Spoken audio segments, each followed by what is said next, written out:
chapter 56. What is inanimate, turn into the animate within yourselves.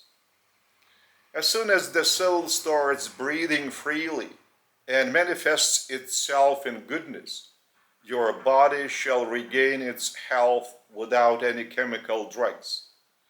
But for your soul to take off into a free flight within your own selves, and thus resolutely call you to manifest yourselves without, in love and mercy for your brethren, you must make permanent and steadfast efforts by turning to the Father indwelling each of you.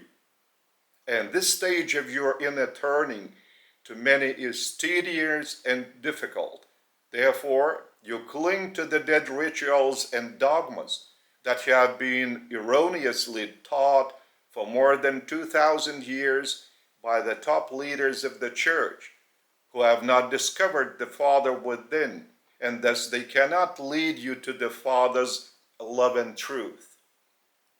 It is to help you find your way and stop remaining in the skin of a lost sheep that I, whom you call Christ, am giving you these teachings in my desire to liberate you from an erroneous path that has been and still is being imposed on you by the church.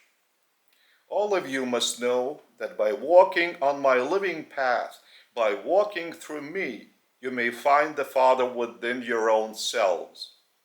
By saying, I'm that path, I'm that living water, I'm that living bread, I did not mean that you must believe in me by performing rituals and professing me, but I meant that you must vigorously and in faith live my good news that I brought to you. The Father is one to all indeed, and among yourselves you are all brothers and sisters in spirit. And now this live teaching of mine has been distorted and imposed on you by the church hierarchy that do not know themselves what they are teaching you, since they are teaching a dead and therefore non-existent truth. They profess that I have set up the church and that I am the head of the church, and that you have to support the church and devote yourselves to your service to the church. No, it is not true. I've never provided such untrue teachings to anyone. I always taught only the faith in the heavenly kingdom is in your own heart. And at the head of that kingdom is the source of all sources, the Father. All the time I try to strengthen and comfort you so that you would merely have the experience of a living faith in the Father within yourselves. Therefore now I frankly and resolutely repeat it with this teaching that I present to you through my apostle of the present times and the Father's ambassador, since he has devoted himself to preaching my gospel. And this authorization has been conferred on him by me, and has been confirmed by the Father. My gospel is equally valid today, even as it was valid at the time while I had been in the human flesh and walked on this wonderful planet among you.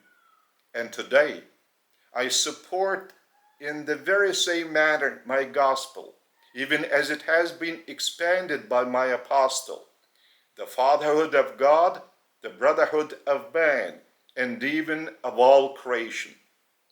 It means that all creation, all the universes, and all the personalities inhabiting them are friendly disposed toward and in love with you. For they have one and the only Father, who is also my Father. I also do urge you to bravely turn to the Father, who has sent his own fragment and his living Spirit is indwelling you, each of you. And it is only this message that is my living path. It is only this path that I am, because the Father and are one in spirit, even though we are two separate personalities. My personality order has originated from the Father himself and the second person of the Paradise Trinity, the eternal Son, who has been presented by your church authorities as my person. I am a separate and different Son of God, but with the Father and with the eternal Son, we are one in spirit.